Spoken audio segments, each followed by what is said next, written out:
Hey guys, what's up? It's your girl Jamila and welcome back to my laboratory. So today we're going to bust open our Cricut and make these adorable shadow boxes. I'll have everything you need in the description box below. If you like the video and you find it helpful, make sure you give it a thumbs up, share it with your friends, and subscribe to my channel. Alright guys, to begin the project, we're just going to start off in Cricut Design Space. I've already inserted my design. As you can see, it uploads really big. But I'm just going to go ahead and change the dimensions, and I'm leaving this box locked so that it auto adjusts for me. And I'm just going to make this design 7.6 because the shadow box I'm using is 8 by 8. So now that I have this, I can just go ahead and ungroup it. And then I can change the layers, change the colors of my layers just to kind of get an idea of how I want it to look. I think it's best when you go like from dark to light or light to dark, kind of ombre.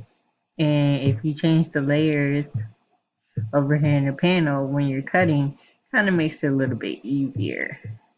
So I'm just picking blue, even though when I go ahead to cut this, I'm not going to use blue, but I'm just using it as an example for you guys. So it would look something like this. And basically that is all the manipulation we would need to do at this point. As you can see, it has 1, 2, 3, 4, 5, 6, 7 layers, but you can always delete whatever layer you don't want. Like if you didn't want that one, you go ahead and click it and hit the X. Or you can make sure that it's highlighted and go over here and just click the eyeball. Okay, so you have your like super intricate designs, and then you have your not so intricate ones. So I think like the more layers, the more paper you can use, the more different paper, different types of paper you can use, and the prettier the design will be. But it's all up to you guys. So once we have that, we'll just go over here to make it. And of course, it'll sort our projects for us by the mat. You just go ahead and hit continue. And I cut mine on cardstock plus. Okay, so I'll just go ahead and do that. And that's the end of this part of the project. So now we'll just let the Cricut do its thing. And for the glitter cardstock, I do cut twice, and I am cutting on cardstock plus. Now for the layers with the most intricate designs, I do suggest using your stickiest mat, and that just helps with when you take the project off the mat, all the pieces that have been cut out will stick to the mat versus you having to pick them off individually. And you'll see what I mean later on in the video. And I'll have the link to where I purchased this in the description box, you guys. So now that the Cricut has cut everything out for us, we're just going to peel it away. And when you're taking your designs off the mat, the best way to do it is to turn your mat upside down like I did and slowly roll it away from your design. And this just prevents the edges from curling. And this is what I meant earlier when I say you should use your stickiest mat for your most intricate designs, because you guys see all this paper that's left on my mat. Those are the pieces that were cut out. And if I didn't use my sticky mat, I would have to pick all those out by hand, and nobody has time for that, okay?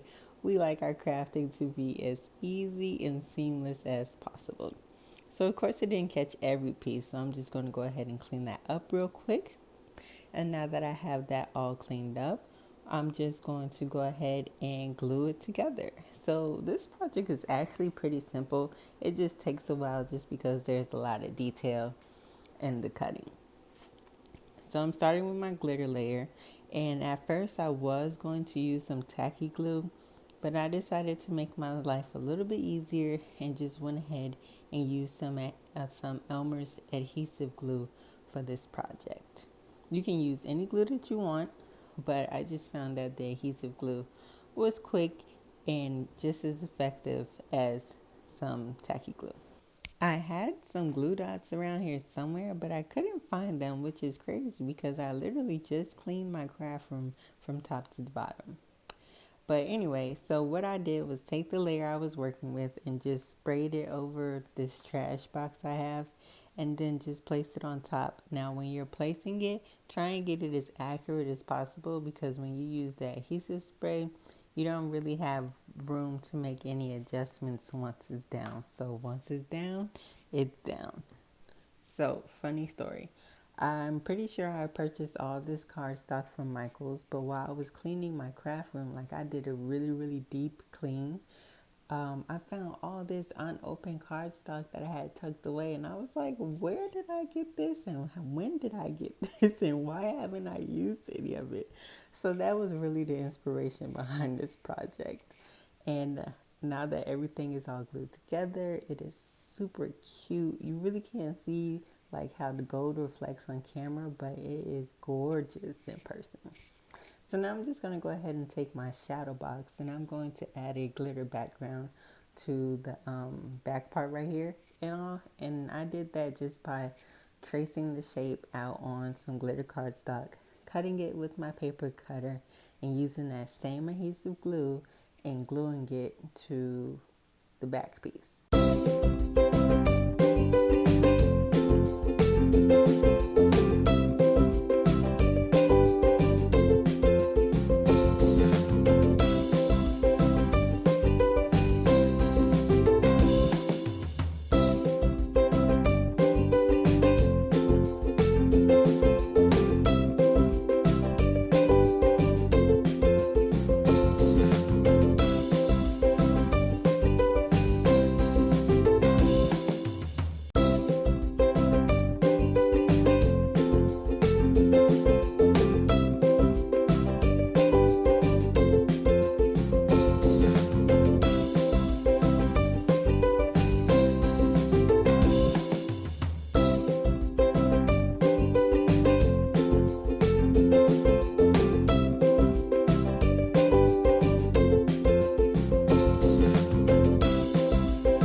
Look how adorable that is, you guys. I really wish you could see how much it sparkles and shines in person, because the camera just really isn't doing it any justice.